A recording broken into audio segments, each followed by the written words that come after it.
Eu vou conversar agora com o Dr. Benny Smith, chefe e fundador do Laboratório de Patologia Neuromuscular da Escola Paulista de Medicina e professor adjunto de Patologia Cirúrgica da Universidade Federal de São Paulo, Unifesp. Dr. Benny, hoje a situação, além da Zika, chikungunya, nós temos mais uma aí que traz transtornos à população do Brasil de uma forma geral, começando exatamente pelo seu estado, São Paulo, que é exatamente H1N1, uma gripe suína chamada.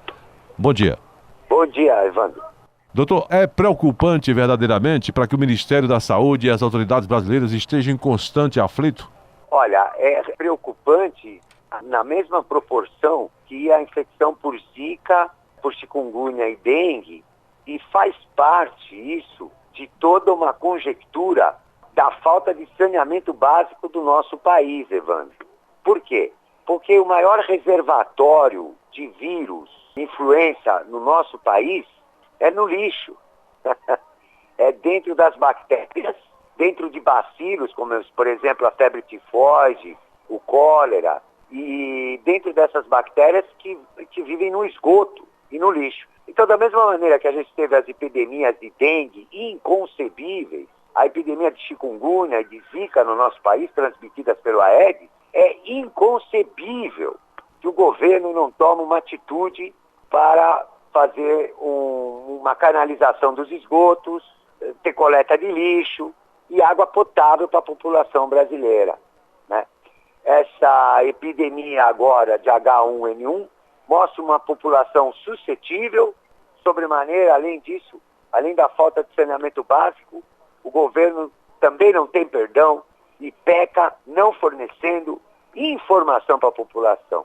Evandro, é inacreditável, eu fui às 6 horas da manhã ontem, tinham aglomerados de pessoas tomando vacina privada, que virou um negócio, as vacinas viraram um negócio e totalmente desinformadas pessoas.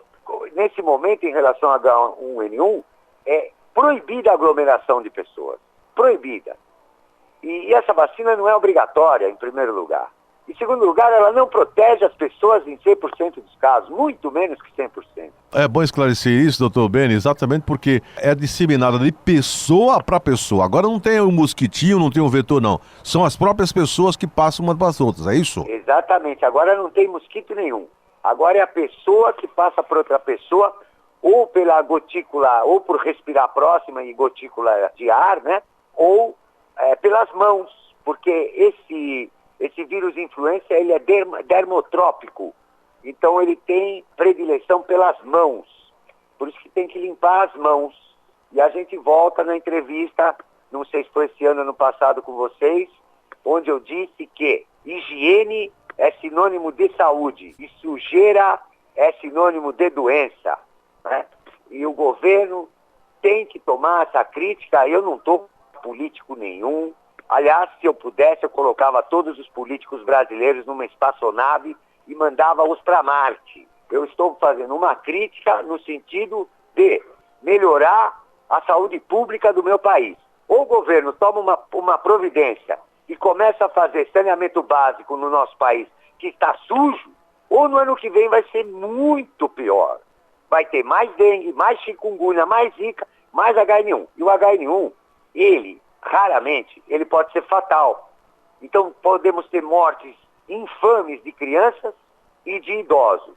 Essa vacina, eu repito, não é obrigatória. Essa vacina deveria ser dada a pessoas idosas com doenças pulmonares, em primeiro lugar. A população é totalmente desinformada. São Paulo é caótico perto do centro. Tem pessoas que acordam 4 horas da manhã para pegar uma senha para se vacinar. Criou-se uma verdadeira histeria, né? Então a gente não vive uma situação pública de saúde muito boa no nosso país, né? Agora, doutor Benny, essa história, por exemplo, você está falando que a vacina não é 100% eficaz. Por quê, doutor? A vacina não é eficaz 100%, primeiro porque o vírus é mutante. Então, a vacina desse ano, a do ano que vem, já vai ser diferente. Mutante significa que é um vírus RNA, ele muda as bases, né, ou a posição das bases. E essa vacina ela é feita muito rapidamente, né? As vacinações viraram um comércio. Aqui em São Paulo A vacina custava R$40, está custando R$200. Quem sabe na segunda-feira esteja valendo R$250. O PROCON está autuando todos os centros de vacinação, né?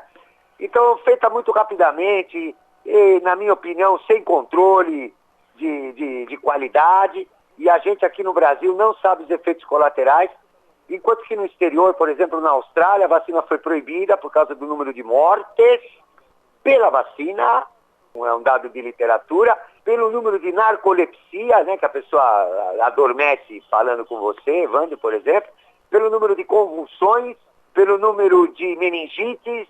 Por falar em meningite, ninguém com febre pode ser vacinado. Nenhuma criança com febre pode ser vacinada. Eu, quando estava na fila aqui em São Paulo, eu vi 2 crianças febris sendo vacinadas. E nem tão pouco adulto, doutor Beni? Olha, na verdade, a pessoa não tem pressa para ser vacinada. Demora 1 mês para a vacina atingir o máximo da sua imunidade, entendeu? Então a pessoa que estiver doente, espera, se trata, a hora que ela não estiver febril, ela vai lá e faz a vacina dela se ela quiser. A vacina não é obrigatória, ela tem um pouquinho mais de 50% de acuracidade. Quer dizer, de 10 pessoas, 5 vacinadas podem não contrair a gripe por influenza, né? É diferente de uma vacina, por exemplo, de poliomielite, que mudou a história natural de uma doença, que erradicou uma doença tão terrível com a poliomielite que aumentou a mortalidade infantil do nosso país e de outros países do mundo.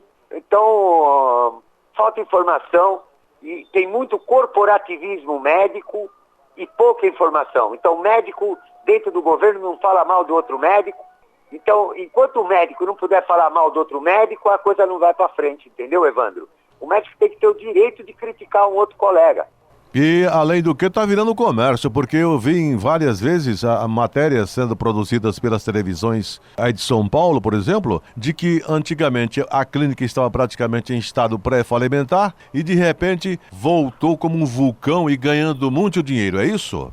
Porque então, lá mas está... ela já está sendo autuada pelo PROCON, né? Porque o Estado brasileiro, o Estado de São Paulo, é que dá permissão para essas clínicas particulares, né? Então elas estão infringindo a lei. Elas não podem fazer da vacinação um comércio, né? Mas estão, né? Mas estão. Opa, estão. Agora, a situação hoje, doutor Beni? E a situação hoje é o seguinte. Segunda-feira começa a vacinação pública aí em São Paulo, por exemplo. Vai ser uma histeria, uma neurose generalizada. A população muito mal informada e aglomeração. A aglomeração, ela ajuda a disseminar a infecção viral e esse não é um bom momento realmente, né? Conforme eu disse, da gente, Evandro, atravessar no nosso país, né? O serviço público de saúde, além de hipócrita, infame, não ter recursos, mentiroso e assim por diante, ele não é capaz de informar a população. Ele é incapaz de trazer informação à população. Então, eu não tenho comentários a fazer sobre isso. Doutor Beni, eu perguntaria para você o seguinte: as pessoas que têm doenças crônicas, elas estão mais acessíveis a receber, a falecer, a via óbito, no caso aí, de uma Lógico, epidemia? como sempre, né, Evandro? Pois Quem já tem uma doença crônica e pegar a infecção pelo H1N1, ele tem maior chance de cursar com óbito por causa da infecção, porque é uma pessoa já imunodeprimidas, né? Os mais fracos são os principais alvos para que tenha uma evolução ruim, né? Sempre assim na medicina, né? Diabéticos, cardíacos. Diabéticos, cardíacos, hipertensos, mas os principais são os doentes de doença pulmonar obstrutiva crônica. Esses são os principais, porque eles já têm um problema pulmonar e esse vírus tem um tropismo pela árvore brônquica, né? Até mesmo para quem tem tuberculose é preocupante a situação. É bem preocupante, Essas pessoas deveria ser obrigatório que elas se vacinassem, né? Para essas pessoas, na minha opinião, aí não é uma opinião de literatura, né? Aí é opinião pessoal. Eu acho que o tuberculoso, o doente pulmonar crônico, ele deveria ser obrigatória a vacinação. Doutor Beni, quais são os principais sinais, evidentemente, dessa doença? Como todas as gripes, resfriado, só que ela é um pouco mais grave. A dor muscular é mais acentuada, a tosse é mais acentuada, a febre, o mal-estar. Mas uma dengue também pode causar sintomas muito parecidos. O que vai fazer o diagnóstico é a sorologia e o genoma do vírus, né? Para você diferenciar que tipo de vírus nós estamos falando. Por exemplo, o senhor comenta aqui num artigo escrito que há a possibilidade, inclusive, de que a pessoa que tenha essa doença, H1N1, pode ter até a consequência a síndrome de Guillain-Barré? Não. É o seguinte, as crianças que tiveram Guillain-Barré, ou as pessoas que tiveram a polirradiculoneurite aguda desmielinizante, a síndrome de Guillain-Barré, elas não deveriam tomar a vacina. Porque a literatura diz, né, que pode ocorrer efeitos colaterais. Então, a literatura no exterior diz que as crianças, os adultos que tiveram síndrome de Guillain-Barré não devem tomar a vacina. Que outras doenças a gente poderia citar aqui exatamente para que as pessoas se prevenissem? Febre. Quem está com febre não deve tomar vacina. Sob hipótese alguma naquele momento. E depois vai tomar a vacina. E tem que evitar, eu acho que aí em Fortaleza, Evandro, tem que pôr um cartaz. Evite aglomerações. Porque vai chegar o inverno, o HN1 vai bombar. Vai bombar que nem a dengue, que nem a zika. Aí vão falar que a HN1 vai dar o quê? Micropênis, né? Que a zika dá microcefalia, o HN1 vai dar micropênis, quem sabe, né, Evandro? É complicado, não, doutor Beni? É complicado porque na nossa sociedade, que é a sociedade médica, onde a política não poderia entrar de maneira alguma. Então, o cara para ser ministro da saúde, ele tinha que ser médico, e tinha que ser atuante, e tinha que estudar, e tinha que se informar, e tinha que se atualizar. Enquanto um ministro da saúde for um poste e não praticar medicina, ele não pode, em hipótese alguma, ser ministro da saúde do nosso país. Essa é a minha opinião. Doutor Beni Schmidt, a informação que a gente tem aqui é o seguinte, que até mesmo quando você toca alguém que está com H1N1 e passa a mão nos olhos, na boca... Pode dar conjuntivite, pode dar inflamações gengivais, né? Porque esse vírus tem dermotropismo, né? Nossa tem senhora. Vírus que tem neurotropismo, como HIV, da AIDS, por exemplo, como o vírus da raiva, né? Tem outros vírus que tem neurotropismo, tem vírus que tem dermotropismo.